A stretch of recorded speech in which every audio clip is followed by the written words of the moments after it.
Je me souviens encore de cette semaine en Espagne avec mes copines. On avait réservé un petit hôtel dans une vieille bâtisse pleine de charme, un peu isolée. L'endroit était magnifique, mais dès le premier soir, quelque chose m'a mise mal à l'aise. Notre chambre était spacieuse, avec de grandes fenêtres donnant sur une cour intérieure. Mais dès la première nuit, j'ai mal dormi.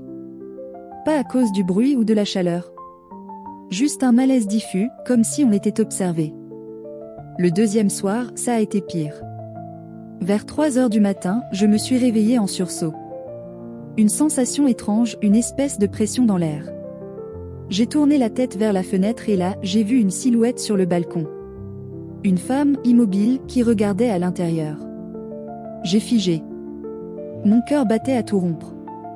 J'ai essayé d'attraper mon téléphone pour éclairer, mais le temps de bouger, elle avait disparu. J'ai réveillé mes amies en leur racontant, mais elles ont ri, disant que je rêvais à moitié. Le lendemain, en descendant à la réception, j'ai demandé au gérant si d'autres chambres avaient accès à notre balcon. Il m'a regardé bizarrement avant de secouer la tête. Non, señorita. Votre chambre est la seule à avoir un balcon de ce côté. J'ai blêmi. Mais le pire, c'est quand il a ajouté avec un sourire rassurant, ne vous inquiétez pas, elle est inoffensive. Je n'ai pas eu le courage de poser plus de questions. On a écourté notre séjour. Et encore aujourd'hui, je me demande ce que le gérant voulait dire par elle.